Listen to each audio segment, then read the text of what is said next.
Kok bisa Pak kebiasaan berubah? Ya mungkin karena yang kita lakukan sehari-hari berubah. Tindakan kita berubah. Dari mana kok tindakan kita berubah? Dari kata-kata. Mungkin kita dengar dari orang yang kita percaya, kita baca dari buku yang kita suka. Itu kan dari kata-kata. Akarnya kata-kata dari mana? Dari pikiran. Berarti ada mindset yang berubah. Jadi dari pikiran jadi kata-kata, dari kata-kata jadi tindakan, dari tindakan jadi kebiasaan, dari kebiasaan jadi karakter. Dan jangan lupa puncaknya,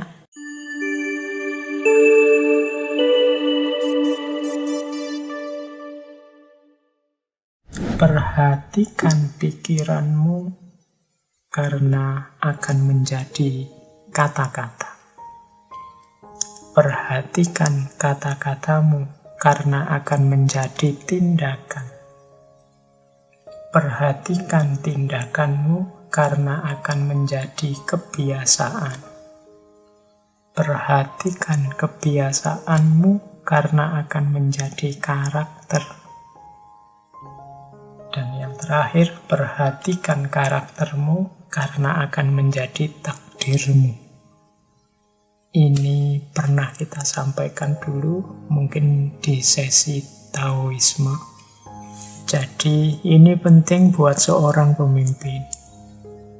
Ya pemimpin pastinya harus pertama-tama membereskan pikirannya. Pikirannya harus tertib, maka syaratnya pemimpin yang pertama itu pinter. Ya untuk teman-teman ya mungkin banyak dalam hidupnya terlibat dengan dunia kepemimpinan formal maupun non-formal. Perhatikan syarat pertama pemimpin harus pinter. Jadi cerdas, maka perhatikan pikiran. Kalian yang memimpin juga harus latihan berpikir yang jernih, yang benar. Makanya Plato itu lebih merekomendasi raja yang filosof. Jadi pemimpin yang sekaligus ahli filsafat. Kenapa? Kalau orang ini ahli filsafat, dia bisa berpikir benar.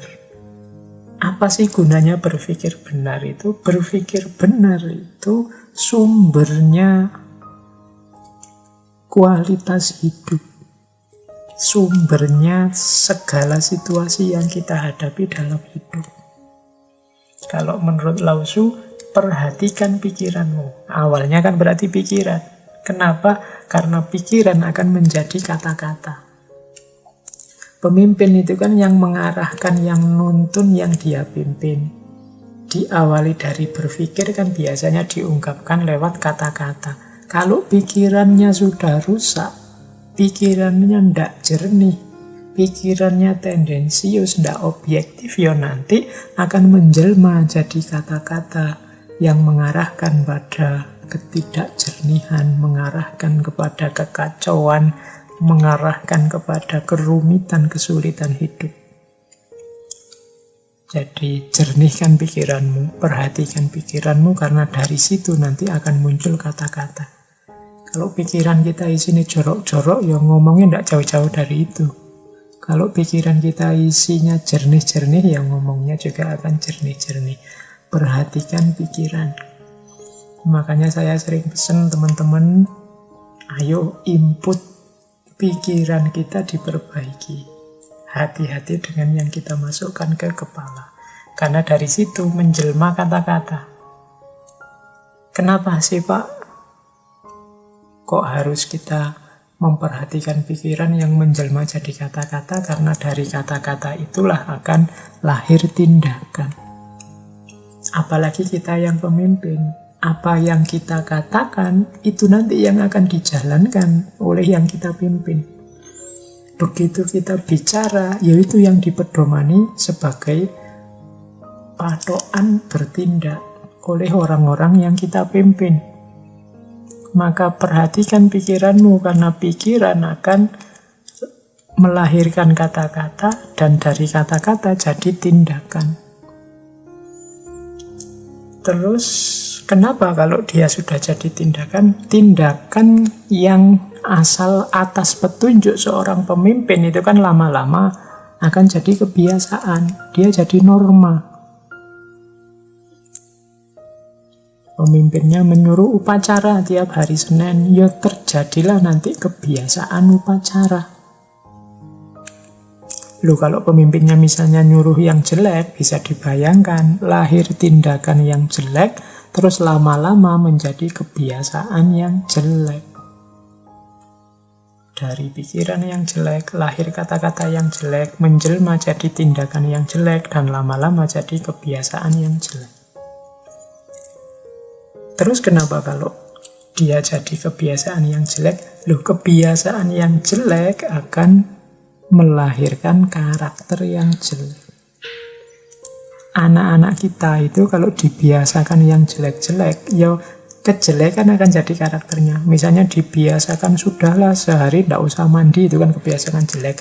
Makan tidak usah cuci tangan, kemana-mana misalnya sesuka-suka hatimu saja, tidak usah mikir. Loh, kalau dibiasakan kayak gini kan nanti karakternya juga tumbuh seperti itu. Dia akan jadi karakter, kalau bahasa agama, akhlaknya akan terbentuk begitu. Kalau tidak kita disiplinkan dengan perbuatan-perbuatan cinta kebersihan misalnya, akan tumbuh watak yang anti kebersihan. Kalau tidak kita biasakan dengan hidupnya yang tertib, rapi, ya dia akan lahir karakter yang tidak tertib, tidak rapi. Jadi dari tindakan muncul kebiasaan, dari kebiasaan muncul karakter. Jadi manusia itu dia terbentuk oleh kebiasaan hidupnya. Sering saya ilustrasikan kan, kalau orang itu terbiasa bohong, ya bohong itu akan jadi karakternya. Orang yang terbiasa jujur, jujur akan jadi karakternya. Kalau bahasanya hadis kan, barang siapa yang jujur kemudian membiasakan jujur, ya dia nanti akan jadi orang yang berkarakter jujur atau siddiq. Barang siapa yang bohong dan membiasakan bohong akan lahir karakter pembohong atau kadzab. Jadi dari pikiran lahir kata-kata, dari kata-kata lahir tindakan, dari tindakan lahir kebiasaan. Kalau sudah jadi kebiasaan, dia akan jadi karakter. Dulu orang Indonesia itu terkenal ramah-ramah misalnya. Lah kok sekarang rasanya beda Pak? Kok rasanya sekarang banyak orang kok mudah marah, sudah tidak ramah lagi. Mungkin kebiasaan kita yang berubah sehingga karakter kita berubah. Kok bisa Pak kebiasaan berubah? Ya mungkin karena yang kita lakukan sehari-hari berubah, tindakan kita berubah. Dari mana kok tindakan kita berubah? Dari kata-kata. Mungkin kita dengar dari orang yang kita percaya, kita baca dari buku yang kita suka. Itu kan dari kata-kata. Akarnya kata-kata dari mana? Dari pikiran. Berarti ada mindset yang berubah. Jadi dari pikiran jadi kata-kata, dari kata-kata jadi tindakan, dari tindakan jadi kebiasaan, dari kebiasaan jadi karakter. Dan jangan lupa puncaknya, perhatikan karaktermu, karena karakter akan menjadi takdirmu. Kalau sudah jadi karakter, ya sudah, itulah garis hidupmu, karakter. Kalau engkau seorang pembohong, maka takdirmu adalah takdir seorang pembohong. Mungkin engkau tidak akan dipercaya oleh masyarakatmu, mungkin hidupmu akan kesulitan A, kesulitan B, kesulitan C, karena karakter pembohongmu tadi.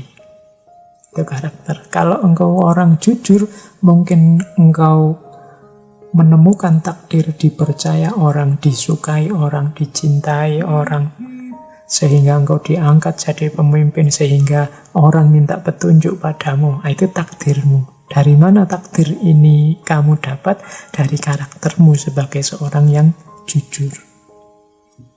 Kalau engkau orangnya rajin, siap-siap menerima takdirmu. Mungkin kamu jadi orang sukses, mungkin kamu jadi orang tertib, mungkin kamu jadi orang yang sehat misalnya. Dari mana itu muncul? Karena karakter kita. Jadi wahai pemimpin, ingat-ingatlah, perhatikan pikiranmu, karena dari pikiran akan menjadi kata-kata. Perhatikan kata-kata, karena dari kata-kata akan lahir tindakan. Perhatikan tindakanmu, karena itu akan menjadi kebiasaan. Perhatikan kebiasaanmu, karena dia akan jadi karakter. Dan yang terakhir, perhatikan karaktermu, karena itulah nanti takdir yang engkau alami. Maka hari ini kita mengalami apapun, kok rasanya ndak enak ya hidup kita, kok rasanya serba sulit, kok tambah berat hidup kita bersama ini. Coba kita cek karakter apa yang kita kembangkan. Dari mana karakter itu lahir? Dari tindakan kita yang mana saja. Kemudian, kok bisa saya melakukan tindakan itu? Coba kita cek kata-kata yang mana yang mempengaruhi tindakan. Dari kitab suci kah? Dari pendapatnya tokoh ini, tokoh itu kah? Dari siapa?